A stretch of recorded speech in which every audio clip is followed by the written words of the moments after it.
Vamos a continuar ahora con el segundo vídeo de esta segunda parte de la lección 5 y nos vamos a centrar esta vez en los reinados de Tutmosis III y Amenhotep III. En el caso del primero de los monarcas mencionados, estamos hablando del gran conquistador egipcio Tutmosis III. Él es el que de algún modo asienta lo que de alguna manera comenzó a crear ya de manera evidente Tutmosis I y el que asienta, como decía, las bases de ese imperio egipcio al consolidar posiciones tomadas a veces efímeramente en los reinados anteriores. En todo caso, todos conocemos cuál es el inicio del reinado de Tutmosis III, con ese gobierno solapado al de Hatshepsut como reina faraón, y cómo tras la muerte de Hatshepsut en el año 22 de reinado, conjunto con Tutmosis III, Tutmosis III no va a dejar pasar la oportunidad de mostrar la fortaleza de su persona participando de una gran batalla en la localidad de Megido. Esto ocurre pues poco más de 2 o 3 meses después de la muerte de Hatshepsut, es decir, habiendo respetado muy probablemente el tiempo necesario para enterrar a la reina, y una vez hecho esto, ya dar comienzo a esa primera campaña de las 17 campañas asiáticas que llevará a cabo Tutmosis III.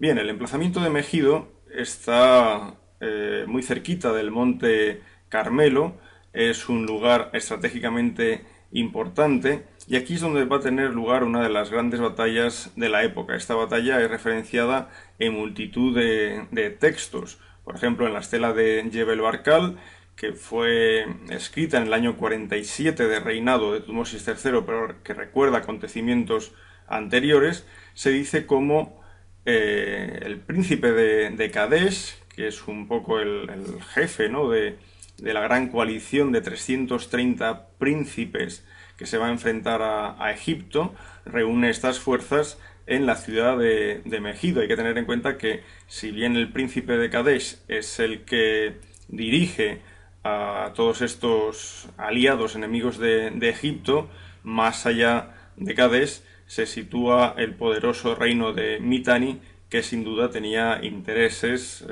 compartidos con estos aliados. Información sobre las campañas militares de Tutmosis III en Asia las tenemos alrededor de una serie de paredes que hay alrededor de la capilla de Filipo Arrideo, es decir, donde está marcado en esta fotografía con una flecha de color rojo. Aquí hay bastantes textos que nos hablan incluso de tributos, de cómo se desarrollaron las campañas, etcétera. Hay muchas lagunas, pero que con estos documentos y otros que se han conservado en estelas como la de Jebel Barkal, etcétera, pues tenemos una idea ciertamente buena de lo que fueron esos acontecimientos que transcurrieron entre el año 22 y el año 42-43 de reinado de Tutmosis III. En el caso concreto de la batalla de Megido, es una de las mejor conocidas de la historia de Egipto, junto a la batalla de Kadesh de Ramsés II. Aquí se nos habla de la reunión que tuvo Tutmosis III con sus generales para dirimir qué ruta seguir.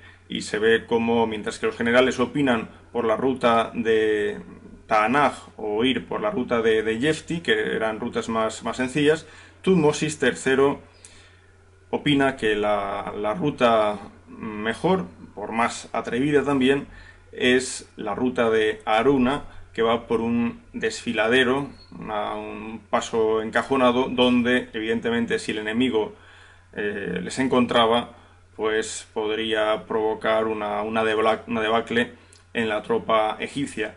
Tutmosis III, arropado por esa áurea divina propia de un monarca egipcio, elige la solución más difícil sabiendo que va a ser la solución acertada, dado que es el dios Amón quien le apoya y le protege. Así que la tropa egipcia recorre el paso de Aruna y aparece en Megido, pillando por sorpresa a esa grandísima tropa de aliados que huye despavorida en dirección hacia Megido para refugiarse tras sus murallas. Los textos hablan de cómo, por ejemplo, en esa huida precipitada pues se dejaron sus tiendas montadas, carros, de cómo fueron izados por las murallas de Megido los aliados una vez las puertas de la ciudad habían sido cerradas.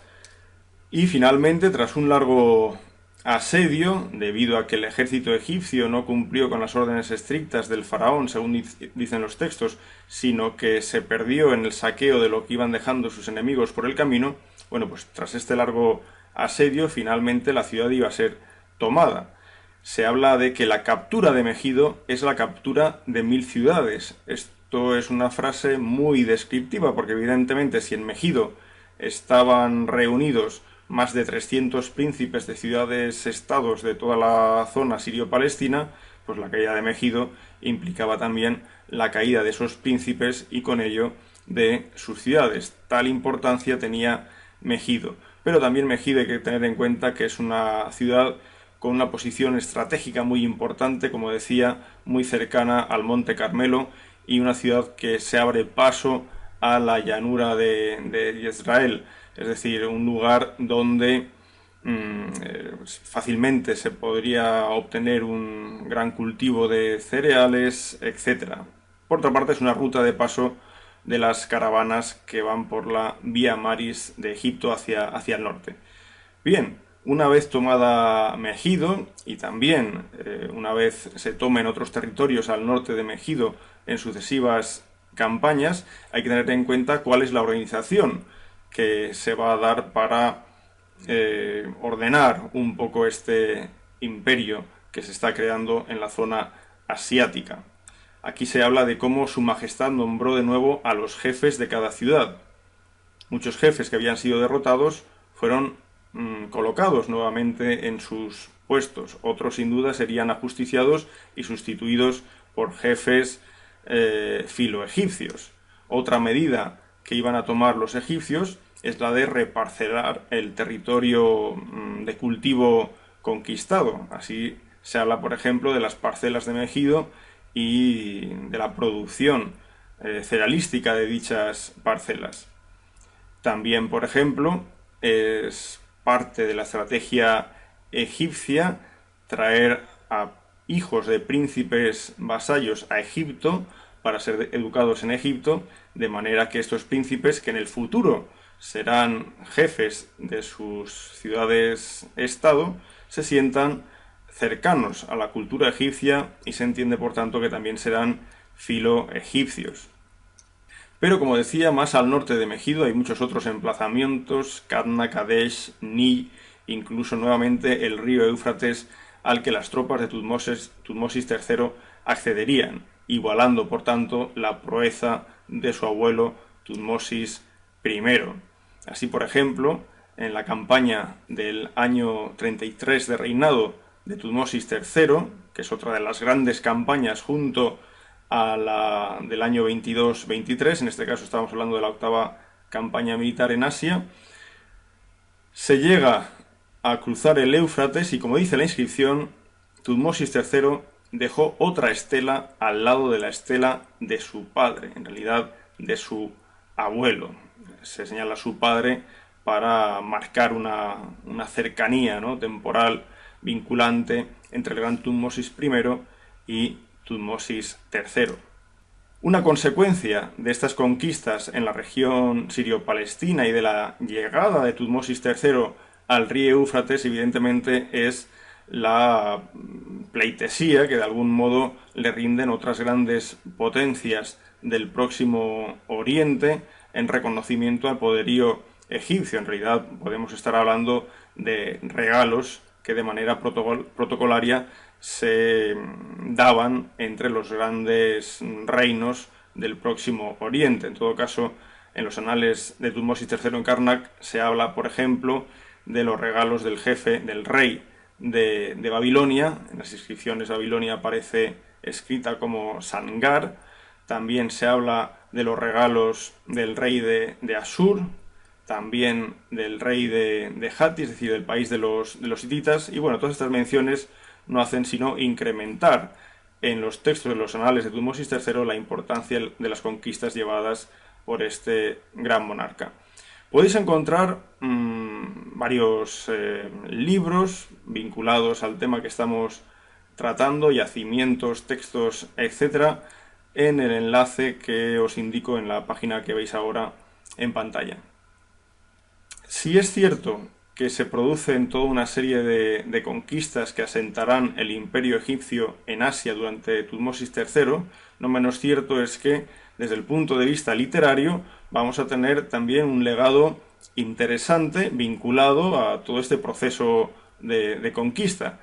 Una de las historias más atractivas dentro del mundo literario de la época es la que nos habla de la proeza del general Yehuti. En pantalla podéis ver algunos elementos del ajuar de este general, hoy repartidos en varios museos del mundo, pero lo interesante de este texto literario es que nos comenta cómo el general Yehuti ideó una estratagema para poder conquistar la ciudad de Jaffa. Y la estratagema era muy simple. Igual que con la historia conocida sobradamente del caballo de Troya, en este caso los egipcios pretendieron simular un regalo al señor de Jaffa. Este regalo iba a ser portado por hombres, consistían en cerca de 200 cestos en los cuales se ocultaban guerreros egipcios con armas. El hecho es que cuando se abrieron las puertas de Jaffa y entraron los porteadores con sus cestos llenos de soldados, los cestos se abrieron, se repartieron las armas y se conquistó la ciudad. Por lo tanto, es un texto literario muy parecido, ¿no?, por el método utilizado al que posteriormente aparecerá en la historia en la forma de caballo de Troya. Más allá de tombos, ya comentamos cómo Tutmosis I dejó una bonita inscripción en Kurgus, aquel afloramiento rocoso entre la cuarta y quinta catarata. Lo mismo va a hacer Tutmosis III, marcando nuevamente, igualando nuevamente ese límite meridional al que accedió Tutmosis I años atrás. De la época de Tutmosis III, en Tebas Oeste, desde luego la necrópolis más importante es la de Sheikh Abdel Qurn. Aquí tenemos numerosísimas tumbas contemporáneas a su reinado, pero de lo que quiero hablar es de la decoración particular de algunas de ellas. Observemos, por ejemplo, lo que tenemos ahora en pantalla. En la parte superior izquierda, un relieve de la tumba del sumo sacerdote de Amón, Menjeperra Seneb, y en el relieve de abajo a la izquierda tenemos una iconografía procedente de la tumba de Puyem-Ra, también de época de Tutmosis III. En el relieve superior, en el de Menjeperra Seneb, aparecen varios hombres realizando salutaciones, pero también regalos para ser entregados a Tutmosis III. En primer término, el hombre que aparece casi tumbado en su pecho contra el suelo, la inscripción nos habla de Keftiu. Keftiu es un territorio muy mencionado por los textos egipcios del Imperio Nuevo y nos lleva al mundo cretense. Hay quien habla incluso de Chipre también, pero generalmente vinculado al mundo de Creta. Después hallamos mención a Hatti, es decir, a los hititas. Seguidamente, el tercer personaje pertenece a Tunip. Tunip es una localidad al norte de Kadesh, cercana a Dapur, por lo tanto una localidad de la región siria. Fijémonos que lo que lleva este hombre es un niño, es decir, es el hijo del señor de Dapur, que va a ser enviado a Egipto para ser educado en Egipto. Y finalmente encontramos un personaje que, como he marcado, tiene un peinado muy especial, exactamente igual que el representado en la tumba de Puyem-Rab. Y fijémonos cómo este tipo de peinado es el que justamente nos encontramos en frescos de la Creta minoica, es decir, Estas personas que he marcado proceden del área del Egeo. Si ahora vamos a la tumba del visir Rehmira de Tutmosis III, encontramos una pared con 5 preciosos registros. En el registro superior aparece una serie de hombres procedentes de regiones de Nubia, pero también de Punt. Un segundo registro con una serie de hombres, en este caso con características idénticas a las que hemos visto en la tumba de Menjeperra Seneb y de Puyemra, son gentes del Egeo. Un tercer registro con gentes procedentes de Nubia, un cuarto registro con gentes procedentes de Siria, igual que el último registro representado en esta pared de la tumba de Rehmira. Si vemos algunos detalles, las dos imágenes de la izquierda pertenecían al registro correspondiente a los nubios. Y claro, ¿qué material traen los nubios? Materiales exóticos. En este caso podemos ver una jirafa, monos, babuinos, huevos de avestruz abajo a la izquierda, el portador de abajo a la izquierda, colmillos de elefantes, pieles. El personaje de abajo a la derecha lleva maderos de color oscuro, sin duda madera de ébano, es decir, bienes exóticos que no se hallan en Egipto. En cambio, la imagen de arriba a la derecha, correspondiente al registro de los sirios, vemos cómo traen caballos, productos contenidos en tinajas, ánforas, pero incluso también un oso y un elefante del que apenas se ve la cabeza en esta imagen. Más allá del reinado de Tutmosis III, que dura 54 años, según la cronología publicada hacia 2006 por Hornung y Krauss, etc., desde 1479 a 1425, más allá de ese reinado de Tutmosis III, su sucesor, Amenhotep II, reinará otros 25 años, son largos reinados, y en estos 25 años realizará 2 campañas militares en Asia, campañas muy cercanas entre sí, en los años 7, 9 de reinado, y que no harán sino consolidar lo conquistado por Tutmosis III, hasta una zona, digamos, prácticamente que colocaría la frontera en Ugarit, o el área de influencia directa en Ugarit. Para organizar el territorio egipcio conquistado en Asia se crearon 3 grandes provincias con capitales en Gaza, Kumidu y Sumur. Las provincias son Canaán, Apu y Amurru, que de manera muy aproximada ocuparían los territorios que os he señalado en esta fotografía. Ya en época de Amenhotep III, digamos que quedan atrás los momentos de las conquistas militares, hablando de manera general.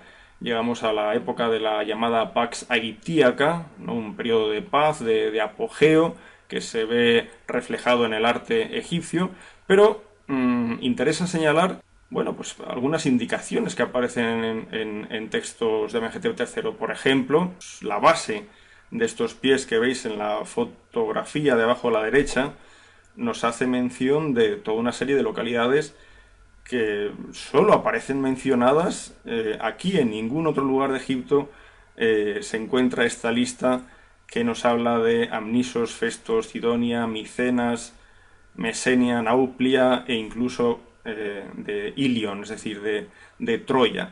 En todo caso, esto indica cuál es ese área de influencia, no hablamos de conquistas territoriales, sino una área de influencia comercial que ya ha adquirido Egipto en esta época, una época sin duda de esplendor en la dinastía XVIII.